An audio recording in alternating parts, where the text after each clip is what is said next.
Om Sai Ram. Welcome to सुरेक्षिल। चलिए जानते हैं इस हफ्ते साईं बाबा हमारे लिए क्या मैसेज दे रहे हैं और एंजल्स हमारे लिए क्या मैसेज दे रहे हैं। हमारे लिए पहला मैसेज है भरोसा। धैर्य रखिए, धीरज रखिए। आपके पास उत्तर ना हो तब भी इंतजार कीजिए और भरोसा कीजिए, श्रद्धा और सबूरी। साईं बाबा आपसे कह रहे हैं कि अभी आपको सभी धुंधला दिख रहा है, मार्ग नहीं दिखाई दे रहा है, लेकिन यही आपकी परीक्षा की घड़ी है। यूनिवर्स आपको टेस्ट कर रहे हैं कि आपने अभी तक जो कुछ भी सीखा, साईं ने आपको जो कुछ भी सिखाया, श्रद्धा और सबूरी रखना, क्या आप इस कठिन परिस्थिति में अपने ऊपर, अपने जीवन में क्या उसे उतार रहे हैं। आप अपने बच्चों को सिखाते हैं कि पढ़ाई अच्छे से पढ़ाई करो, एग्जाम्स आ रही है, अच्छे से पढ़ाई करोगे तो बहुत अच्छे मार्क्स मिलेंगे। उसी तरह आपने जीवन में जो कुछ भी सीखा है, क्या आप उसे अपने जीवन में उतार रहे हैं। ये साईं बाबा आपसे पूछ रहे हैं कि आपको अपने प्रश्नों के उत्तर अभी नहीं दिखाई दे रहे हैं, लेकिन आपको शांत रहना होगा। अपने जीवन को जब आप पीछे मुड़कर देखेंगे, उन प्रसंगों को आप अगर याद करेंगे तो आपको पता चलेगा कि जो कुछ भी हुआ था वो अच्छे के लिए ही हुआ था। क्योंकि हमें लगता था कि ये हमारे लिए सही है, लेकिन साईं बाबा को, यूनिवर्स को पता है हमारे लिए क्या बेस्ट है, वही वो हमें देते हैं। लेकिन हमें लगता है कि हमारे लिए ये अच्छा है, इसलिए हम उस पर फोकस करते हैं। लेकिन अभी इस समय आपको कोई भी आंसर नहीं दिख रहा है, कोई भी मार्ग नहीं दिख रहा है, तो भी आपको थोड़ा सा शांत रहने की सलाह दी जा रही है। साईं बाबा पर भरोसा रखें, श्रद्धा रखें, सबूरी रखें, ताकि जो भी हमें वो देने वाले हैं उसका हम आनंद ले सके। इसलिए इस हफ्ते थोड़ा सा पेशेंस रखिए, निराश ना हो और उदास ना हो। चलिए जानते हैं सेकेंड मैसेज क्या है। संतुलन। ऊर्जा का संतुलन भीतरी कंपन को नष्ट कर देगा। सांसों का अभ्यास कीजिए, प्राणायाम कीजिए। जब आप अस्वस्थ होते हैं, चिंतित होते हैं, आपके चक्रास भी असंतुलित हो जाएंगे, बढ़ जाता है, और जो अच्छा हो रहा है उस पर ध्यान नहीं जाता और आपके चक्रास भी असंतुलित हो जाते हैं और फिर आप ज्यादा सोचने लगते हैं, ओवर थिंकिंग करने लगते हैं। इसलिए बाबा आपको सांसों का अभ्यास करने की सलाह दे रहे हैं। प्राणायाम करें, एक्सरसाइज करें, ताकि आपका मन और चित्त शांत रहे और आपको मार्ग दिखे। जब आप ज्यादा सोचते हैं, आपको सामने जो सही रास्ता है वो नहीं दिखाई देता है। कभी देखें, आपकी कोई इम्पोर्टेंट वस्तु आपको नहीं मिल रही है और आपको बहुत अर्जेंटली बाहर जाना है, तो क्या होता है कि आप हड़बड़ी में वो चीज ढूंढने जाते हैं, लेकिन वो आपको मिलती नहीं है। तो जब आप शांत रहकर एक जगह पर बैठ जाते हैं, आप थोड़ा सा डीप ब्रीदिंग करते हैं, उसके बाद अगर जाकर आप उस वस्तु को ढूंढते हैं तो आपको वो जब आप शांत रहेंगे, उस परिस्थिति से सॉल्यूशन ढूंढेंगे कि उस परिस्थिति से बाहर आने के लिए मुझे क्या करना चाहिए, तभी आप उस परिस्थिति से बाहर आ पाएंगे। चलिए जानते हैं हमारे लिए थर्ड मैसेज क्या है।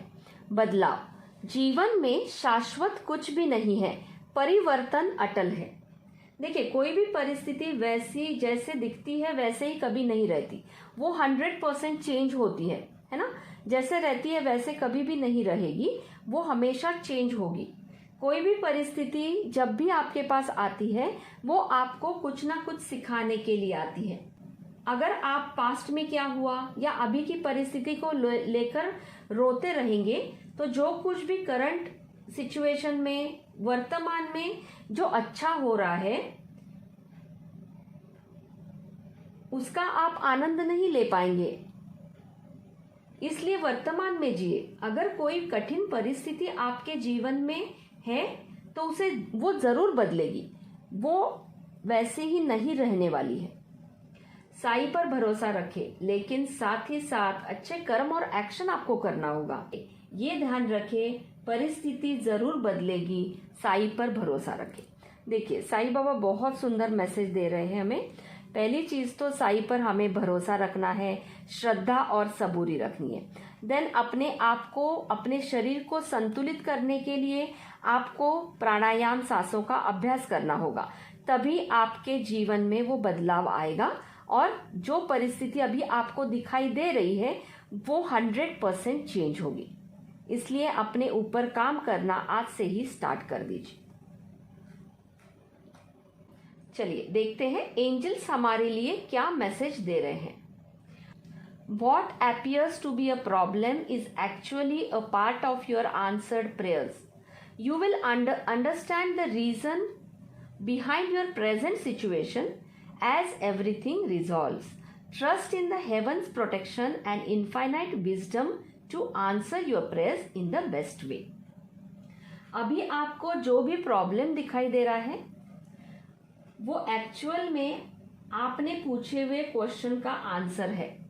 ये आपको अभी नहीं पता चलेगा। जब ये थोड़ा दिन बीत जाएंगे और जब ये परिस्थिति निकल जाएगी और तब आपको पता चलेगा कि जो कुछ भी हुआ था वो अच्छे के लिए हुआ था। साईं बाबा ने भी आपको वही मैसेज, संदेश दिया है। हम जो भी सवाल एंजल से, यूनिवर्स से पूछते हैं उसका आंसर आपको जरूर मिलता है। बस आपको उसे समझना होता है कि हमें उसको कैसे ग्रहण करना है। यूनिवर्स पर ट्रस्ट करना होगा। आपको प्रोटेक्शन मिल रहा है, आपके साथ एंजल्स आपको प्रोटेक्शन दे रहे हैं। आपको आपके क्वेश्चंस का आंसर जल्द ही मिलने वाला है, इसलिए थोड़ा सा पेशेंस रखना। चलिए जानते हैं हमारे लिए एंजल्स का सेकंड मैसेज क्या है। सेकंड मैसेज है assertiveness. This situation can be healed gently and with love as you have requested, yet there is also a need for your strength and truthfulness with the other people involved. We will stand right behind you as you speak your truth, giving your strength and guiding your words. ये situation जो भी आपके life में आई है, आपको इसे प्यार से हैंडल करना होगा। अपने आप को और अपने परिवार को स्ट्रांग रखना होगा। जो भी आपके साथ जुड़ा हुआ है उन्हें आपका सहारा है, लेकिन एंजल्स कह रहे हैं हम आपके साथ हैं, आपके स्ट्रेंथ बनने के लिए रेडी है। आपको हम गाइड भी करेंगे, आपको स्ट्रेंथ देंगे, लेकिन एक्शन आपको लेनी है। हम आपके साथ खड़े हैं। आपको आपकी जो भी सिचुएशन है उस पर आपको गाइडेंस जरूर मिलने वाली है और फिर उसके बाद आपके काम बनेंगे। चलिए जानते हैं हमारे लिए एंजल्स थर्ड मैसेज क्या दे रहे हैं। Release and surrender. We shower you with the blessings of our radiant love. Open your arms and release the challenges that you held tightly gripped within your hands. Open your hands, arms and heart to our love and assistance. Angels आपको प्यार भेज रहे हैं। वो आपसे कह रहे हैं ओपन योर आर्म्स, अपने हाथों को खोल दीजिए और उस प्यार को एक्सेप्ट कीजिए जो हम आपको भेज रहे हैं। आपकी वरीज, कंसर्न, चैलेंजेस हमें सौंप दीजिए, रिलीज करिए। यूनिवर्स को, एंजल्स को सरेंडर कीजिए। वो रेडी है आपके चैलेंजेस, आपके प्रॉब्लम्स को लेने के लिए, बट आप ही उसे पकड़ कर बैठे हुए हैं। उसको रिलीज कर दीजिए। अभी तक ये मेरा काम कब होगा, कैसे होगा, कब तक होगा, ये आप सोचते रहे। क्या उससे आपके काम बने? नहीं। तो एंजल्स आपको कह रहे हैं अगर आपने टाइट पकड़ कर रखा हुआ है, ये कब होगा, कैसे होगा, नहीं हुआ आपका काम, तो अब आपको इसे सरेंडर करना है, हमें सौंप देना है, ताकि हम आपको मार्ग दिखाएं। बस आपको उसके ऊपर काम करना है ना। तो आज हमने इस हमारी पूरी रीडिंग से क्या सीखा? कोई भी परिस्थिति जैसे दिख रही है वैसे नहीं रहती, वो 100% चेंज होगी। देन ऐसी कोई भी परिस्थिति हमें यूनिवर्स, एंजल्स नहीं देते जो हम हैंडल नहीं कर सकते। और एंजल्स, साईं बाबा आपको आशीर्वाद भेज रहे हैं। आपको बस अपने हाथों को खोलकर उसे एक्सेप्ट करना है, उनके गोदी में जाकर बैठ जाना है कि यस, हम अपना काम करेंगे, आप हमें गाइड करिए, मार्गदर्शन दीजिए, हम उस पर काम करते हैं। वही साईं बाबा, एंजल्स आपसे चाहते हैं। चलिए, अगर आपको हमारी ये रीडिंग अच्छी लगे और अगर आपको वर्थ लगे तो आप हमारे चैनल सुरेख शिल्प को लाइक, शेयर और सब्सक्राइब जरूर करें और अपने फैमिली, फ्रेंड्स को भी रेकमेंड करें, ताकि जैसे आपको इस मैसेजेस से फायदा हो रहा है वैसे ही उनको अगर इसकी जरूरत हो तो उनको भी फायदा हो और वो भी उसे यूज करके अपने जीवन को संवार सके और आप अपने खाते में एक अच्छे कर्म को डिपॉजिट करेंगे। आप सभी लोगों का बहुत प्यार मिल रहा है मुझे। आपको रीडिंग्स अच्छी लग रही है। आपके कमेंट्स पढ़कर मुझे बहुत अच्छा लग रहा है। और जिन्होंने ऑलरेडी मेरे चैनल को सब्सक्राइब किया है उन सभी को दिल से धन्यवाद है। ओम साई राम।